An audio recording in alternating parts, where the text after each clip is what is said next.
This episode of the Wedding Film School Show is brought to you by MusicBed, the best music licensing platform for wedding filmmakers. Head over to themusicbed.com and enter our code WFS on checkout to get a free month on your annual wedding subscription. Now, on to the show. Wedding filmmakers have irreplaceable person syndrome. In a lot of ways, we are our own biggest obstacle to growth. The definition of essential is not if it's at all worse than if you did everything. This general thought of like, if you are not doing every part of your film, you are somehow lesser. I just feel like it's like when my clients hit my website and they just see that someone else did my taxes, that they're just, it's just affecting my brand. I just don't want anybody in the industry to know that I don't do my own taxes. I'ma get right in my bag. Why you gonna try to get mad? Everybody wanna keep up. Don't you know I move too fast? I'ma zip right past. Drip all on my swag. Hey guys, welcome to the Wedding Film School Show. My name is Bobby. I am here today with Jay, who you can see right there. Excited. Well, I'm excited, Jay. I'm excited to be back on the podcast. I haven't been here in a while. Months? Right? Yeah, months. Let's do it again soon. Let's make it regular. Yeah. I miss it. I really do like doing the podcast. I know, there's a convenience factor with you and Jared usually hopping on when you find some free time, but I do like doing it. I hope to be here more often. You can actually probably even see my setup is a little bit wonky, but I'm very excited not only to be back, but really for the topic that we're talking about today, because I think it's really important. I think it's something that I've really contemplated and struggled with as an artist and as a business owner. And, I think when we were talking about it, what we said is we think this is basically the one question that every single wedding filmmaker should be asking themselves. Yes. It's incredibly important. Yeah. And I think when we were talking about, and by the way, I have a cold today. So if you're listening, you're like, what's wrong with his voice? I just have a cold. I have a 4-year-old. And Don't worry about it. She's a little germ factory, and she made me sick. But when we were talking about the topic, I asked you a question, something like, what is exciting you about wedding filmmaking? Yeah. And your answer was something like, I'm just trying to find, what's exciting me is basically trying to find new ways to be excited about wedding filmmaking. Yeah. And essentially then you were like, I wasn't expecting you to say this, but you basically said outsourcing. I've been sending more of my films out, and that's made wedding filmmaking more fun for me again. Yeah, I think I was outsourcing and delegating, and and those things are just keeping me alive creatively, Yeah. And so what's the question, Bobby? What is our core question that every wedding filmmaker should ask themselves? Yeah, and so the core question that we're kind of trying to tackle here is, where am I essential? And maybe the flip side of that, of where am I not essential? Yes. We don't want this to be, just should I outsource my wedding? Because that's not really where it is. It's a much bigger question than that. And outsourcing the editing just kind of falls under it. But well, there's so many areas. It's an interesting topic. There's so many areas in your business that are not even wedding filmmaking, like in the pure sense, like shooting and editing. And so it's a bigger topic than outsourcing, and in every single part of your process could be done by someone else, depending on your business. And so I think the question is always this is my thesis on wedding filmmakers. I think wedding filmmakers are way too accustomed to doing everything on their own. I think they don't build their businesses to scale properly. And I'm not just talking about shooting a ton of weddings like we do. I just mean financially scale and time scale so that you can still live a life that you love. They don't think about this. And so I think wedding filmmakers have irreplaceable person syndrome. I think that's true. I think most people think start to finish across the board. There's so many roles that not everybody, but we, in a general sense, typically play. What are some of the ones that you would say you play in your business? That I play currently? Yeah. I think the main one is as the camera operator, right? I am there shooting every wedding. Yeah, you're the lead cinematographer. Yeah, lead cinematographer. I'm the DP of the wedding. And I'm also, right now I'm doing administrative side of things, right? I'm responding to emails. I don't have somebody doing that. I'm doing sales. I'm doing accounting, for the most part. Yeah, marketing. Like, there's a lot of stuff that I'm not even that good at, a lot of that. You know what I mean? Like, let's be real. And that's called entrepreneurship. Yeah, that's exactly. And that's kind of where I'm like, I think the first thing I was tackling and the first thing that I kind of took the risk on outsourcing or took that leap of faith or whatever was on editing. But I think more and more of that, as my response of I'm just trying to find ways to still enjoy it and make sure I still love it, is that part of it was outsourcing editing, but part of it is, delegating, outsourcing other stuff. And so, I think those are going to be where I kind of transition to next. And some of those I'm going to keep. And there's plenty of reasons, you could be not essential, right? You had a good example, Jay, about your doing payroll. Oh, right? yeah. Like for me, it's like when I look at my business, we have 3 brands and 220 weddings and 8 full-time employees and 12 I don't know, or 16 or 20 or some amount of contractors. And he knows them all by name. Maybe. If I thought of, I don't know if I could do it by memory, but I do have a spread. I do have a spreadsheet. If you had a picture, there you go.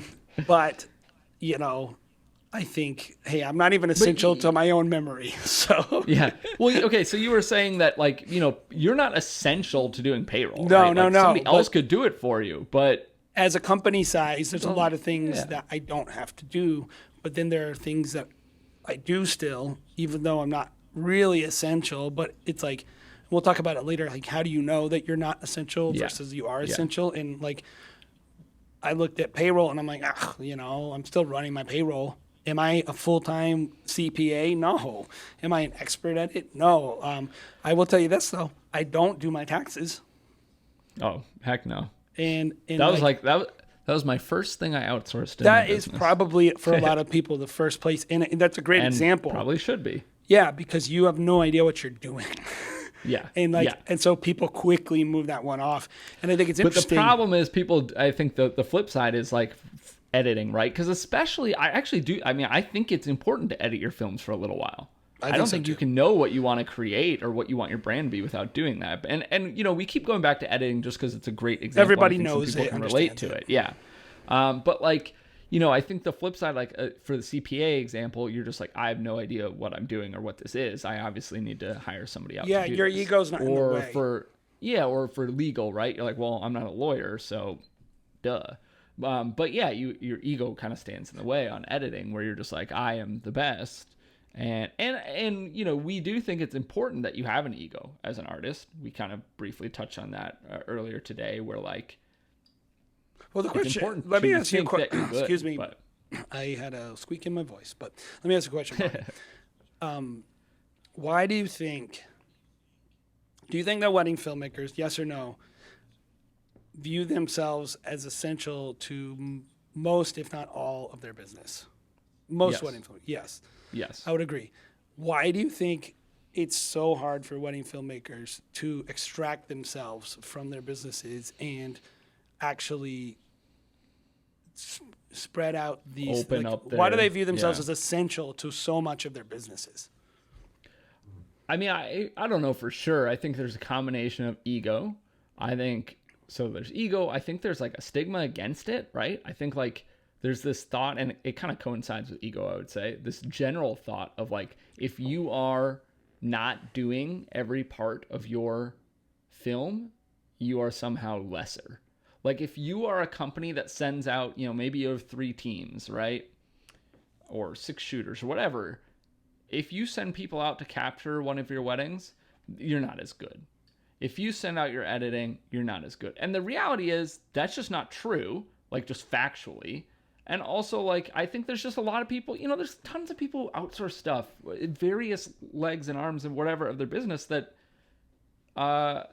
you don't talk about it. And so when nobody talks about it, this notion remains that you're somehow worse. The good filmmakers are doing all their own everything, Yeah, that's what people think. And I just don't think that's, it's honestly, it's just not healthy. It's not healthy to think that, like, I have to do 100% of every single thing in my business, or my business will be worse.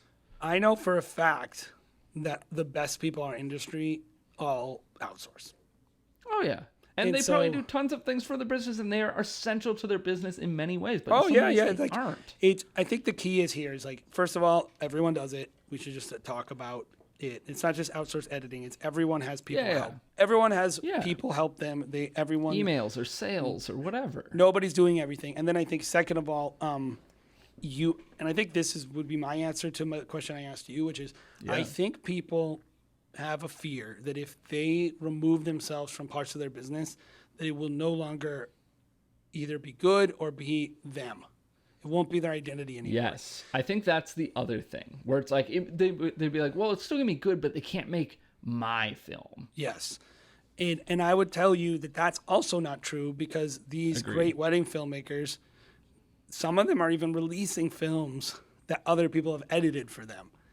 And you're like, oh, wow, that film is awesome. I saw someone the other day post a amazing wedding film. It was good, by the way, but everyone loved it.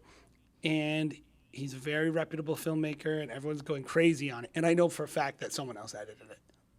Yeah. And he would, and there's nothing wrong with that. And that filmmaker would tell you in 1 second, like, I didn't edit this. Of course not. Like that would be their attitude. But like, people are like, you made a great film.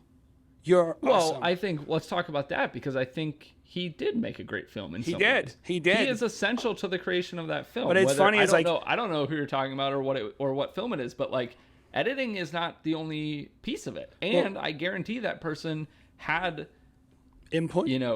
Had input and made finishing, polishing touches, and gave maybe some input and direction. Like, just because you're not clicking the mouse and dragging shit on the timeline doesn't mean that it's not like your film either. Yeah, no, and like, for even I remember Bottle Brush released that film that won at WPPI.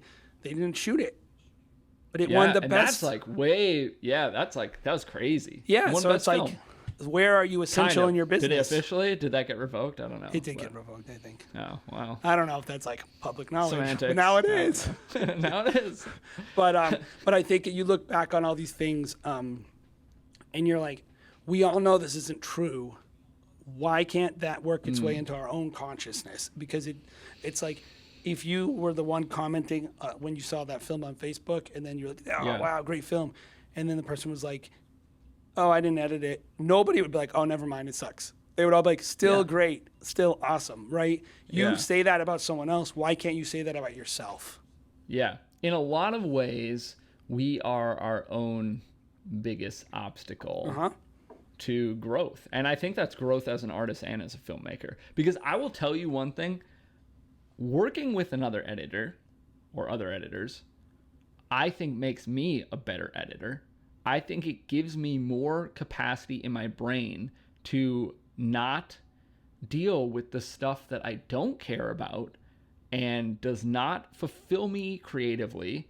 And so it allows that space to be used for thinking more creatively. Yeah. And like, that's huge. And that's, what we got back to, or what we got to at the very beginning, which was that I think that is absolutely a way in which I have found to continue to really enjoy wedding filmmaking.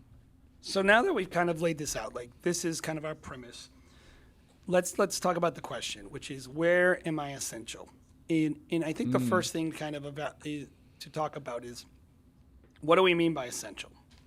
Like I would say what we mean is, if you didn't do it, your company or brand would have significant negative consequences. Yeah. I think that's a good way to put it. And there would have to be significant negative consequences, not no negative consequences. Like, it would have to affect your bottom line in a severe way. And I think whether it be cost prohibitive or just it ends up hurting your brand, or people hate your films now, like a lot of things that seem self-evident. But I like giving it this extreme definition, because if you define it any other way, you can start really, I am essential. Because the definition of essential is not if it's at all worse than if you did everything. Yeah. It's like, clearly, no, that's not what it means to be essential, because of course, if you did every part of your business, it would probably be more what you want every time. But you could only do it maybe 15 times, 20 times a year. And I actually think, sadly, for a lot of people, they actually are the reason that they're holding their own companies back, because they're so burnt out. They're not even doing a good job with a lot of these areas. I agree. I think you're right. And I think, we see a lot of people who stop doing it or never make the shift to full time, which is not necessarily the end goal. There's plenty of reasons for that. But like a lot of it has to do with the business side and not being able to like run a business well. And I think, like you said, it happens because you get so burned out and you're just like so behind and you're just like digging out of this hole, and it's exhausting. And I think it's funny, Jay, I think like if you asked people, like not for their business, but in a general sense, should somebody who owns a business, even getting detailed, somebody who owns a wedding filmmaking business, like, are they going to be the best person for the job in every role of their business? I think everybody would say no. But then when you say, okay, so why are you doing every single part of your job? Nobody can replace me.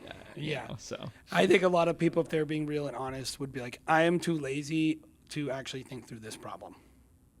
Which is why we made a podcast about it. We're going to help you not be lazy. Yeah. So the we'll question, do the thinking for you. Yeah. So the question, now that we know what essential means, is first of all, how do you know if you are not essential to something in your own business? And I kind of have like 4 main things, but I'd love to know, like for you, Bobby, you were kind of at a place where you were like, maybe I should try this. Kind of what was some of the thinking that led you to move? For you, you've outsourced your editing. You've moved that off your plate.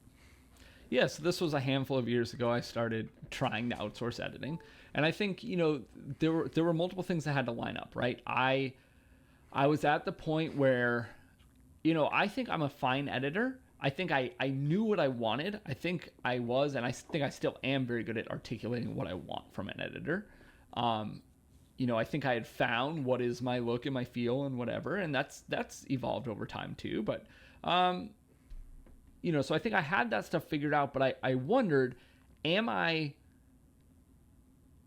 didn't really wonder, am I the best editor? I knew I was not the best editor. Like, there are people who are better editors than me, and also there are people who are faster editors than me.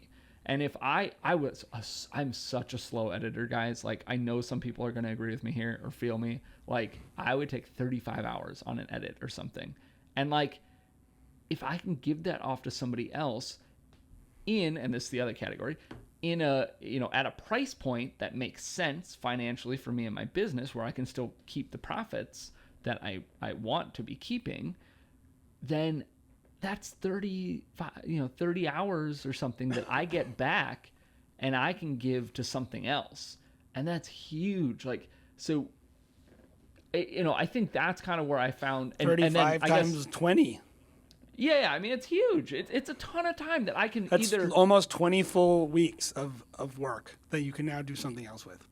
Oh, yeah. And, and also to be very clear, for me at this point in my life, it was like I need to care about me and my life in a lot of ways. Mm-hmm. It wasn't like, some of it was I could shoot maybe another wedding or 2. I could handle that now. I could do a little more commercial work. But a lot of that time went back into like, look, I've been like running on fumes for a decade and I need to enjoy my life more. And I think that's perfectly reasonable too. Yes. I mean, actually, it affects your art. And important. It does. It's weird. It's like, one way to make better work is to not do as much work. Yeah. Well, yeah. I mean, I think that's what I was saying with like my brain capacity for like being creative. If it's like bogged down with stuff that I don't like and don't care about, like, do you know why? I'm not feeling very creative. Do you know why, like, Bill Gates or the people like billionaires don't they'll wear the same outfit every day? Just so they don't have to think about it? Yeah, it's a concept called decision fatigue, which is I like that. Essentially, I hate making decisions. Well, they've basically proven scientifically that the human brain only has the capacity for a certain amount of decisions every day. And then you start having major diminishing returns. Yeah. You're making worse decisions and worse decisions. And so you just want to save those decisions. Yes. or those optimum decisions for important decisions. Yes. So like they just like that. they're just like, I'm going to wear a black shirt every day. Yeah. When I wake up in the morning, I don't think about my clothing. Yeah. Now they're probably taking Interesting. it like a whole other level, but like Yeah. for I think the main topic is essentially for you were looking at it going, hey, my brain needs time to recover. Yeah. My brain needs other things. And then I think so, I think I kind of outlined it, but you asked when where I knew I wasn't essential. And I think that shift of knowing, this was for sure the right move was, again, in my instance, we're talking about editing where, I had to put the work in with an editor to vocalize what I want and what I need and what my expectations and how I like to do things and stuff like that. But like, when I started getting edits back that were 90% of the way to perfect for me, right? Like I always touch everything still. I still do a little bit of work on something. But like knowing that an editor could do what I wanted them to do and could do it basically better and faster, and to be able to have the editors now that I have a relationship with where like I trust them to even make some more like broad stroke like creative decisions and directions for a film because they know what I'm about and what I'm trying to do. Like a no-brainer. I was not essential as an editor. Yep. So I kind of want to give you, I said 4, but I really want to give you 5. 5 things you should ask yourself. Let's just do 6. Come on. Let's do 18. Five questions that you can ask yourself to kind of figure out, am I essential in this area? And I think the first one is, am I good at it? Like that's a pretty basic question. It is a challenging question because it requires honesty. I think that's tough. It's like asking your mom sometimes if you're like, Mom, am I good at singing or is this drawing good? And you're like 4 years old or something. Yeah. And Do you like this? That's great. Yeah. And it's like, and also not, do I like it? Like, am I good at it? Well, I do think, do I like it? It could be a reason. Sure. You can do whatever that could you be a want. reason to do stuff. But you're not essential just because you like it. Yeah. That doesn't You make can you make essential. decisions Exactly. to do things that you're not essential in, just to be clear. But you're not essential just because you like it. You're just good. You're only essential if you're uniquely talented or skilled. Mm-hmm. If you're really good, you might be essential. If no one else could ever do what you do or the way you do it, you might be essential. I think the next one is really basically like, will it save me time? Mm-hmm. Like I brought up earlier about running payroll, and like I run payroll because it takes me 30 minutes. It wouldn't really save me that much time.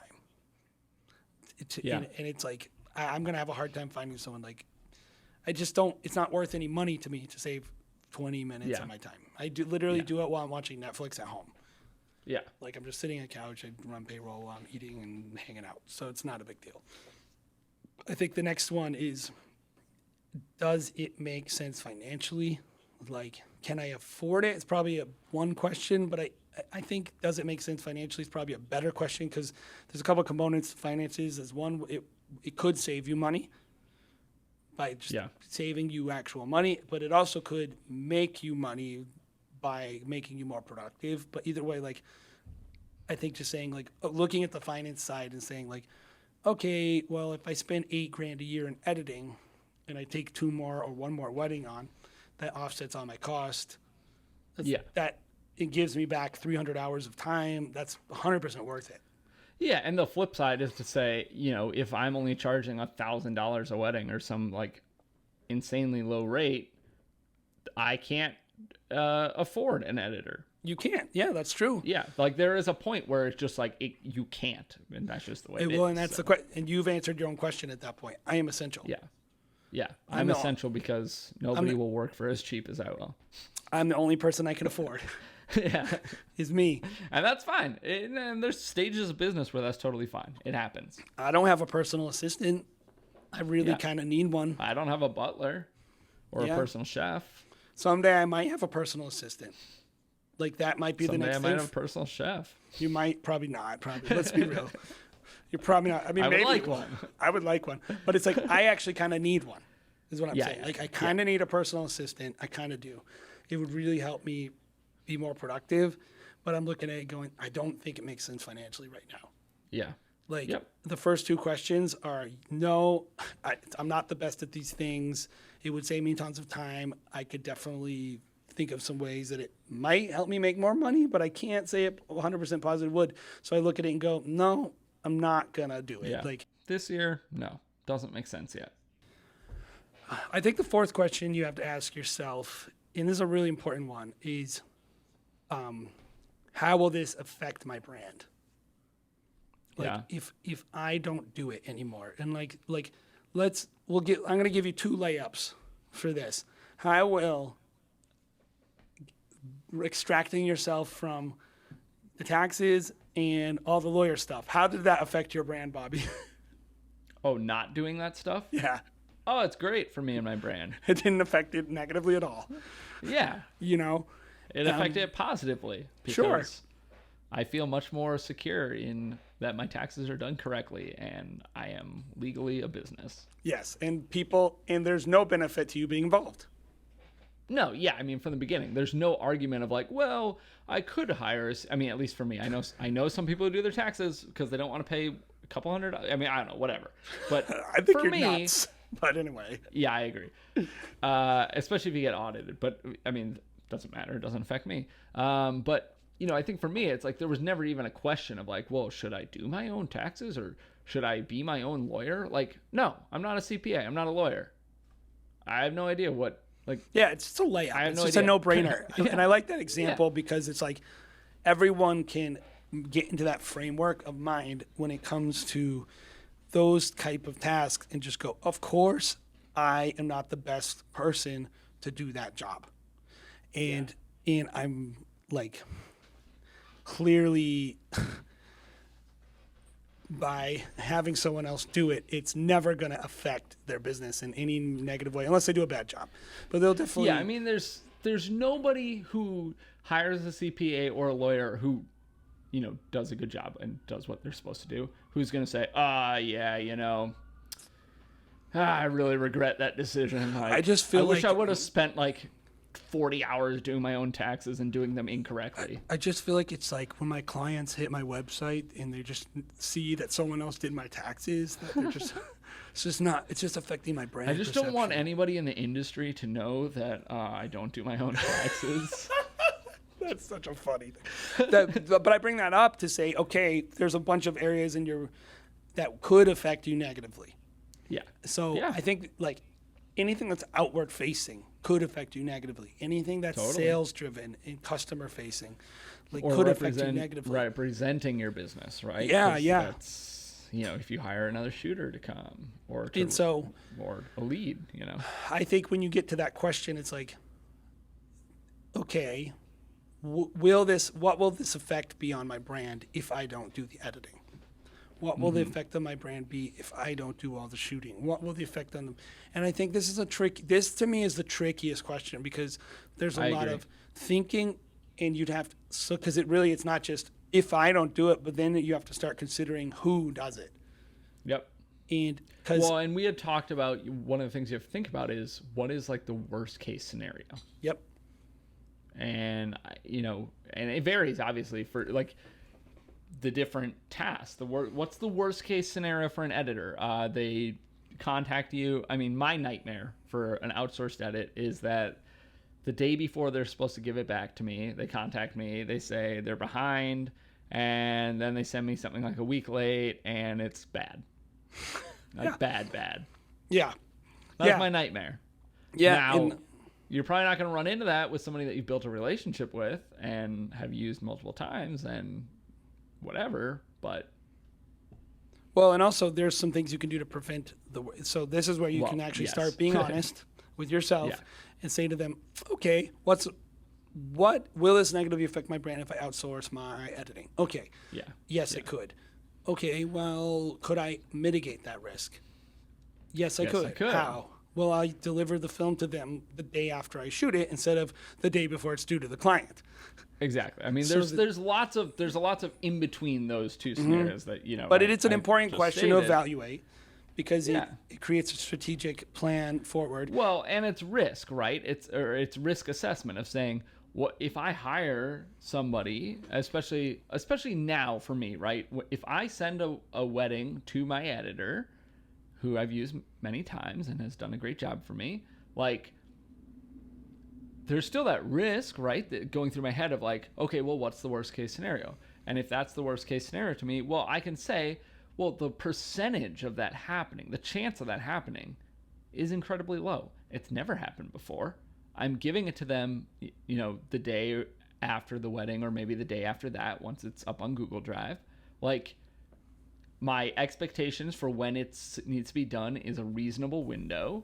I'm providing insight and direction and all the assets and music and whatever. Like, well, and also worst case scenario in that situation is you become essential again.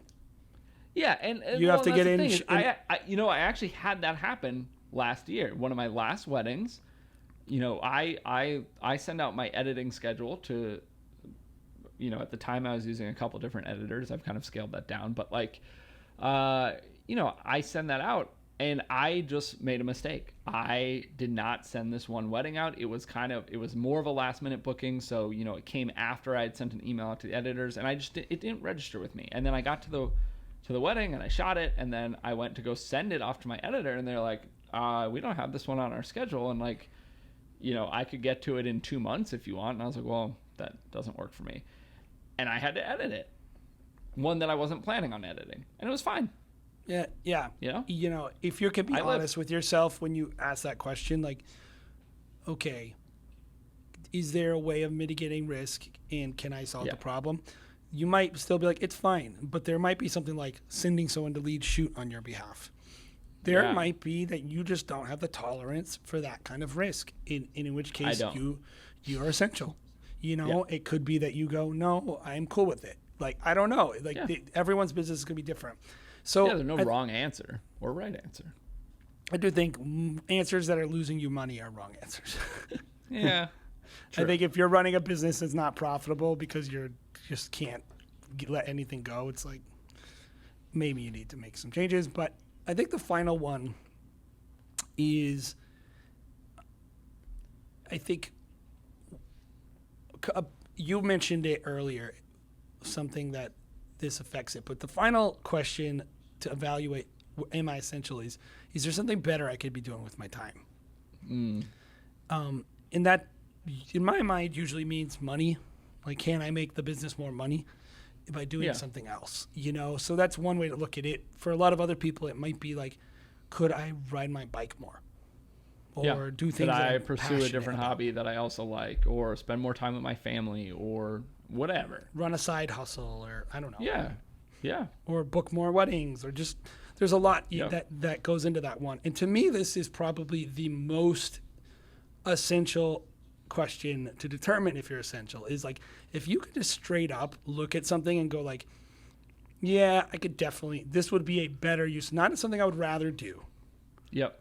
Because I think I would rather watch movies and eat junk food all day. We're not children. Like, we're adult people, and we have to have jobs and be responsible. So, like, we've made this god of free time nowadays. And a lot of people are like, I just need to focus on my mental health, which definitely you should. But then when I start talking to you, and to me, your concept of mental health is like adolescent, where you're like, I just want to be done with work by 1 p.m. so I can like spend the next 12 hours like high on edibles.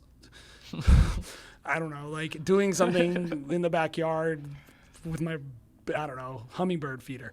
Like, like, I'm not saying you shouldn't do that, depending on the state you're in. but I am saying, if you think that is a better use of your time for your business, and if your expectations are unreasonable about what an adult person should be doing, I think that's kind of like I don't think you should give yourself an excuse for that. But I do think, like, mental health, leisure, doing different things that are more exciting to you, even make money or not, does affect your business. Yeah, it does.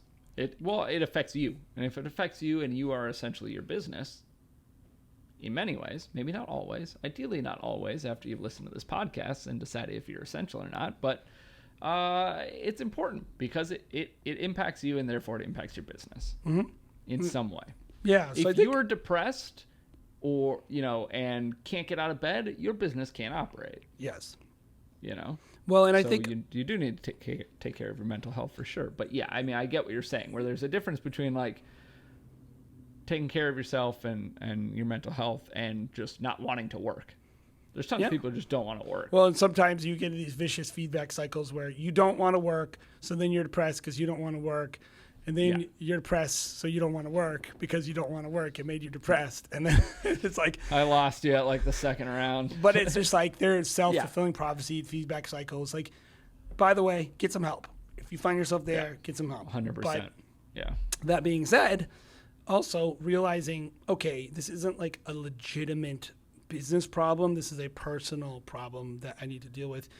When you're looking at your business... trying to be as like sober-minded as you possibly can be and saying, because I think the most important thing is, can you make more money when you're talking in context of a business? Is like, in the context of is there something thing that I can do for my business that would help the business that isn't this?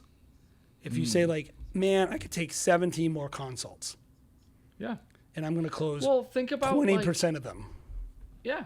And think about, if you're like, oh, I'm booking 20 weddings a year, whatever. Like, I'd love to do commercial work, or I'd love to, I'd love to start offering photo, or like, kind of like where you have to kind of like open another branch of your business almost, so to speak.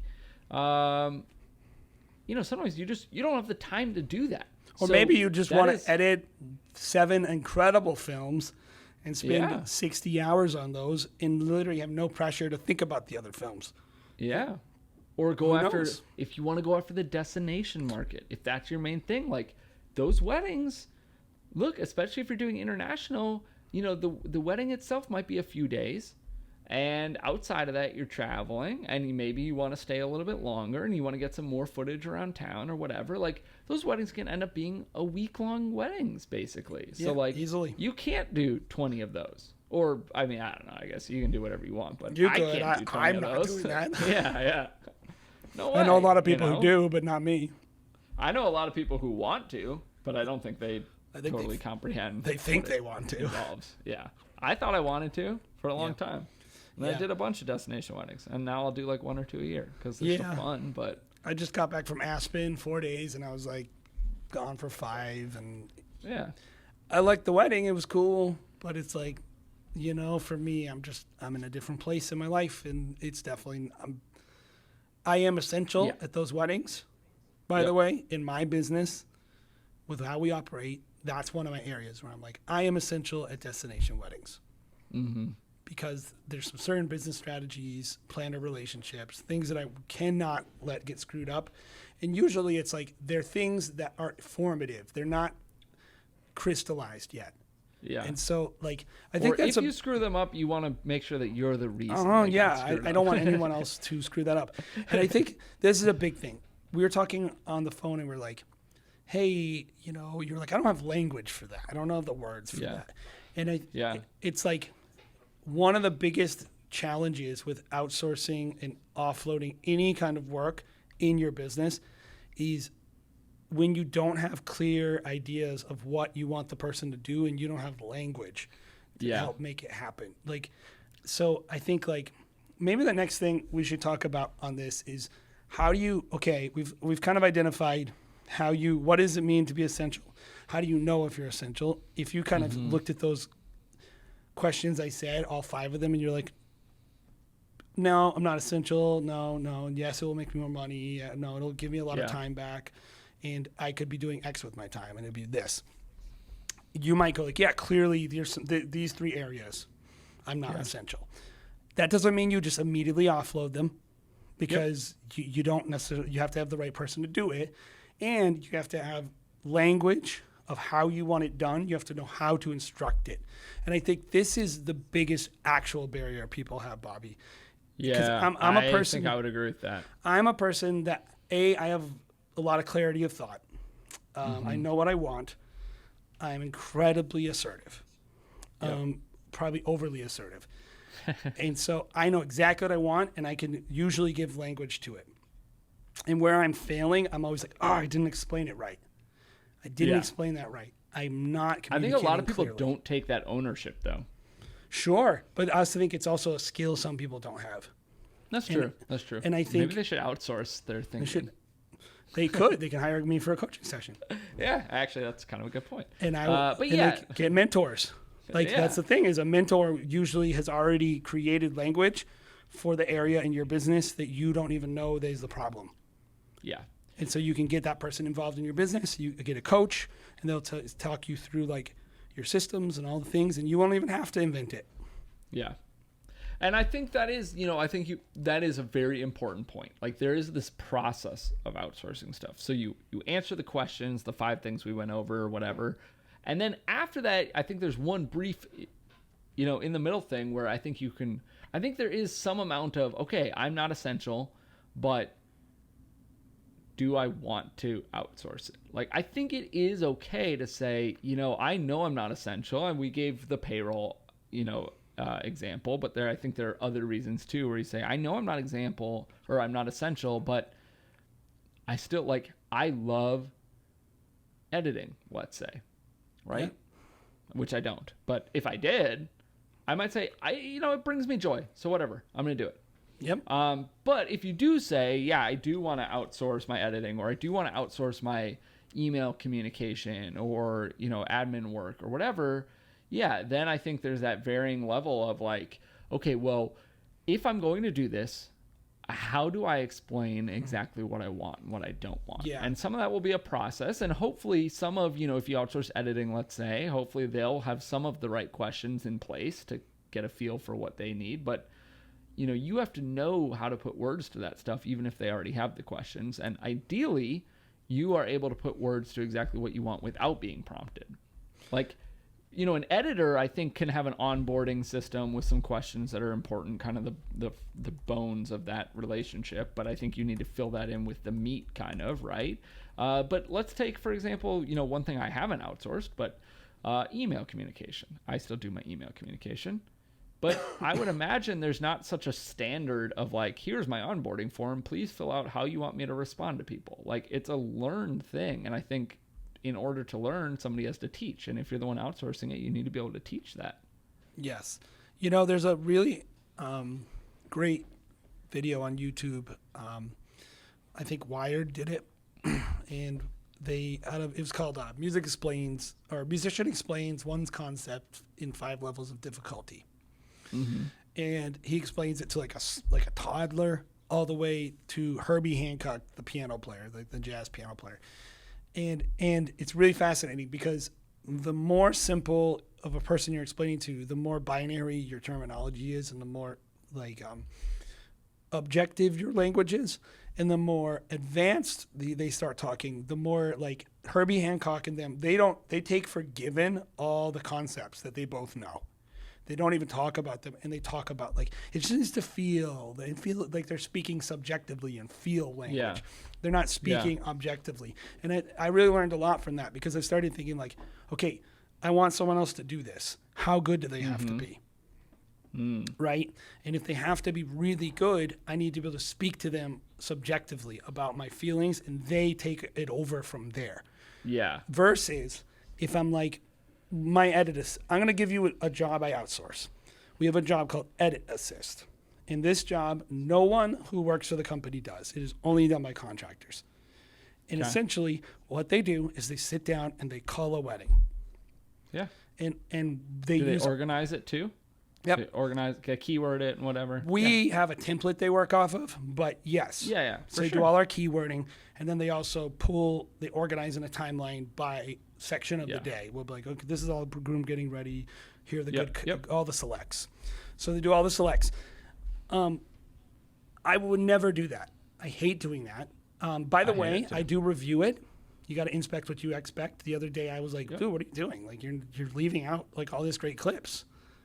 Like, that's important. So like you can't it doesn't mean I just never look at it, but in general, it's like, it's a task that I know I can explain very simply to someone else.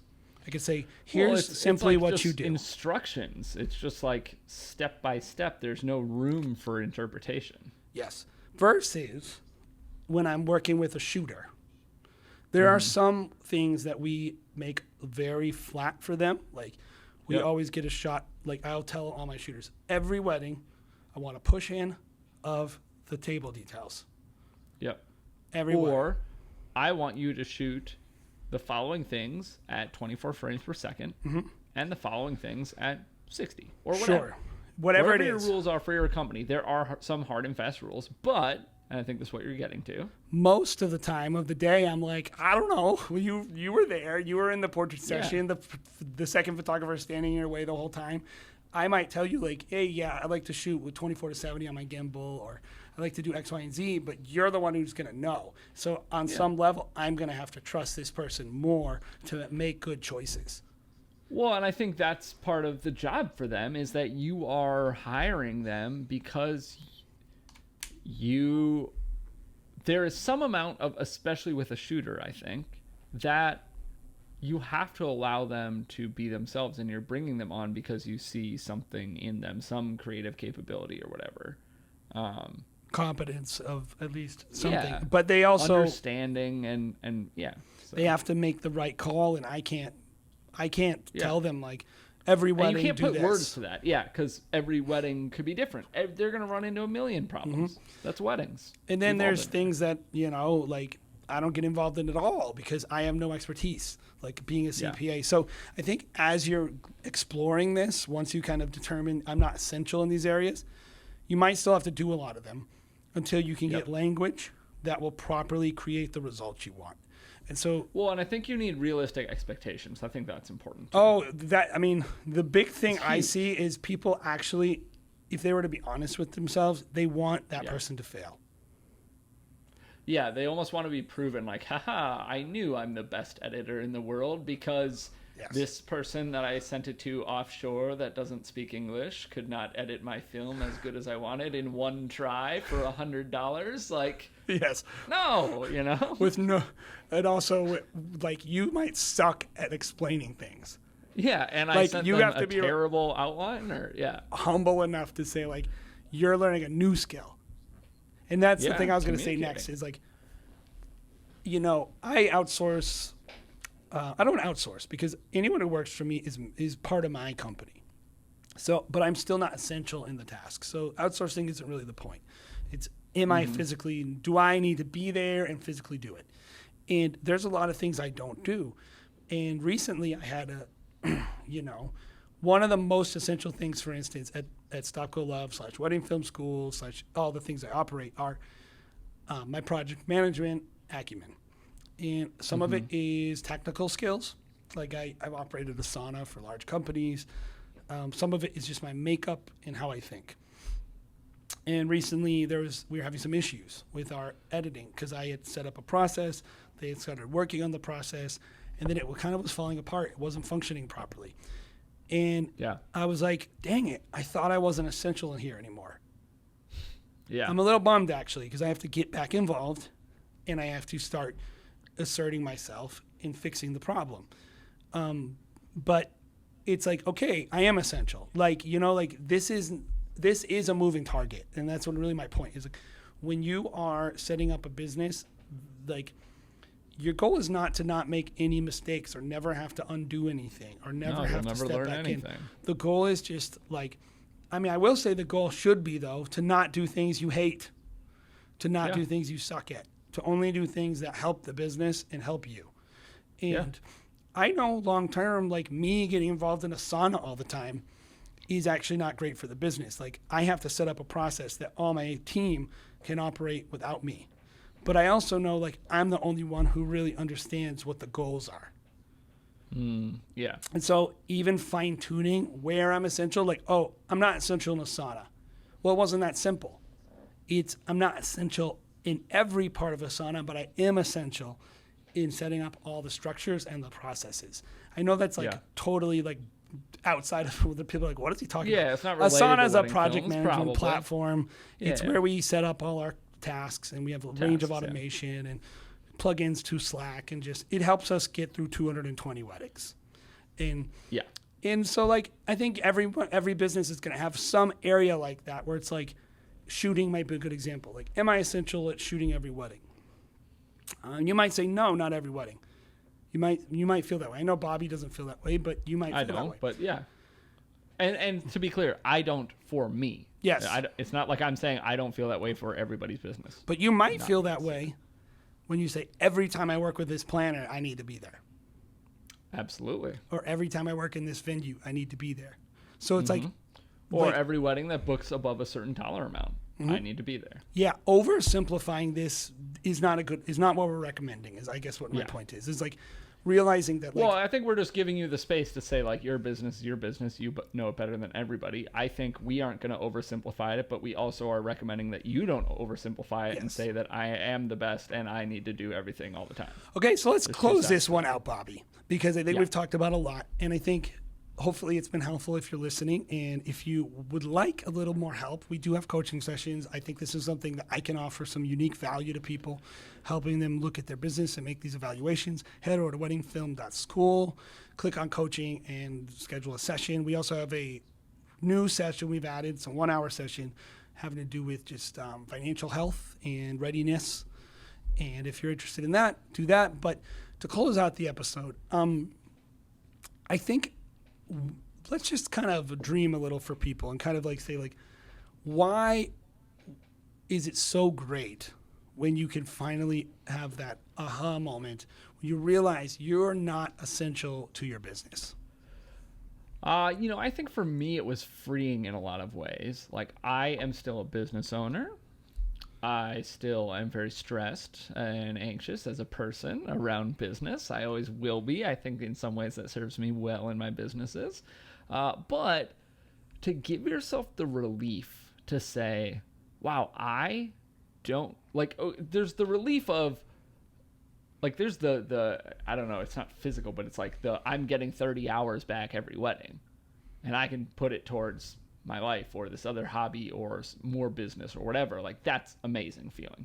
But there's also the non, you can't, like, I don't know exactly how to say, maybe the emotional or whatever. It's just overall well-being, Yeah, of just saying, like, man, I don't need to feel all of those stresses anymore.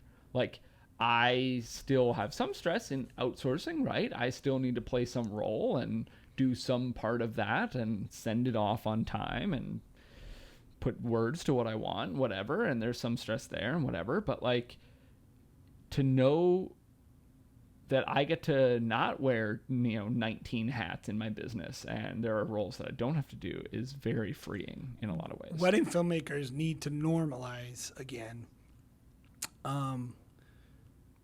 Maybe not again, because we're a pretty new profession, but wedding filmmakers need to normalize the concept that you are actually not essential in every part of your business. And you don't need to feel that pressure. That, like, if you're making that decision, you're making that decision. It's not inherent in the business and in the profession. You can and should.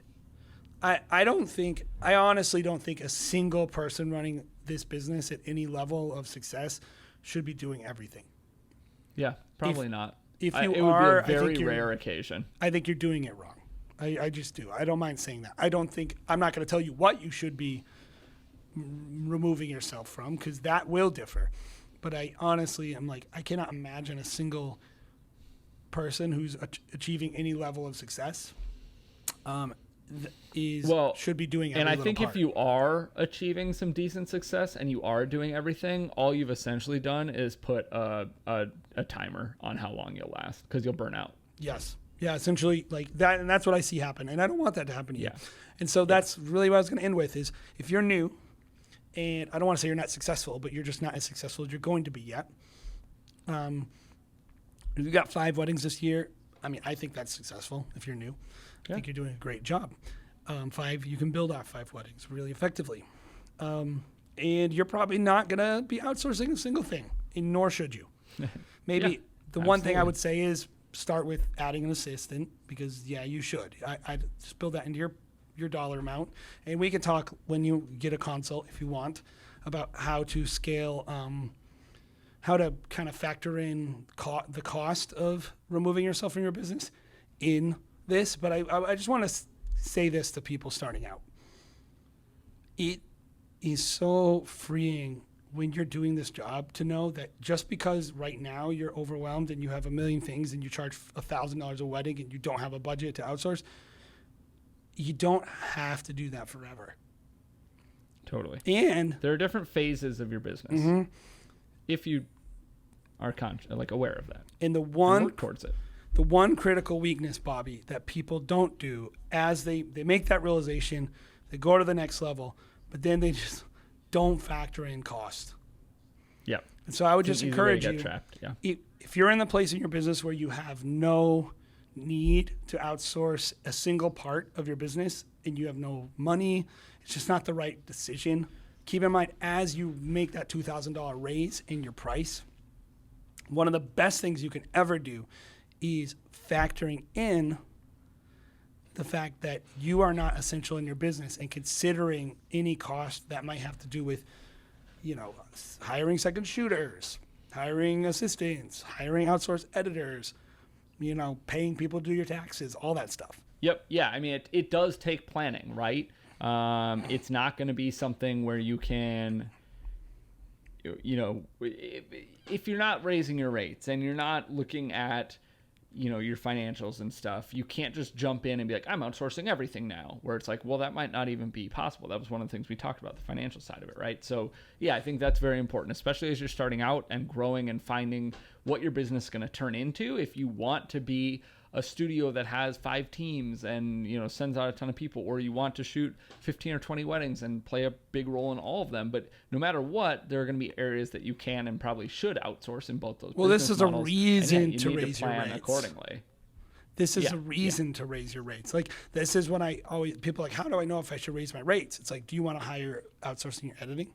Yes, I do. Okay, raise your rates. How much is it going to cost you? Oh, this guy charged me $800. Raise your rates $1,200 then. So raise your rate to cover the cost plus some time it takes to manage that guy. Yep. Okay. Oh, but I'm not going to get to take that home. Yeah, no crap, dude. It's called cost of doing business. You can't, I'll say this right here. Bobby, we are probably going to do $1 million this year. Mm-hmm. I am not paying myself more money.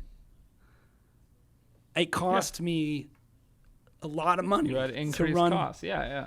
We're probably shelling out, I don't know, just a lot of money in payroll every month and a lot of money in all these things. It's like our contract, but it gives me a lot of other things that I want. So it's like, I'm not only about getting paid more, I'm also about I'm going to be on vacation in the middle of August in our busiest season for my anniversary, Sunday to Friday.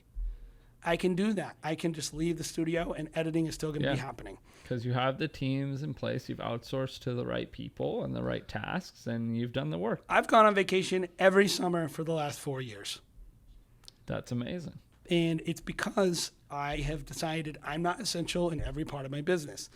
And and I'm still working. And the other thing I'll tell you is this. This is I get up to the office at 9:30 every day, and I leave at 4:35.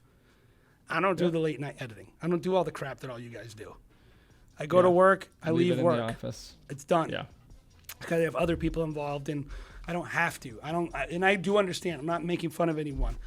Who's what am I supposed to do? I'm watching my kid, It's like, yeah, no, that's your decision for your business. I get where you are. I'm just saying, I'm just kind of hopefully painting a picture for you guys of if you commit yourself to this plan of extracting yourself whenever possible, you will actually increase the capacity of your business, and it will give you the freedom to do a lot of amazing things, and you're going to love it. So hopefully you enjoyed that episode, and hopefully you're going to start applying some of these tips to your business. We'd love to hear from you if this is working for you. If you've asked yourself these 5 questions and you've determined yes, I am essential in every part of my business. I want to hear from that person so I can help you. But most likely you're going to look at some areas you're going to oh, I'm not. I'd love to hear how you solve those problems because it's not super simple. We do really I play more of a role in our live reviews that we do on our channel on YouTube and stuff like that. But we really like hearing practical implementation of the things that we talk about, whether it's in the podcast or tutorials or gear reviews or whatever we do. That means the world to us. So we would love to hear from you if you are kind of going through this discussion and thinking, oh, maybe I do need to do this or I don't, like leave a comment or get in touch with us. Like, yeah, we just want to hear from you if this is helping you out. Yeah. So if you like that episode, definitely check us out. Wedding Film School Show, The Wedding Film School Show on YouTube or anywhere podcasts are found. And of course, we have our main channel. Go check that out as well. And if you like it, subscribe, do all the YouTube stuff. And of course, share this podcast with someone else and spread the wealth. Thank you guys so much. We got another episode coming very soon of the Wedding Film School Show.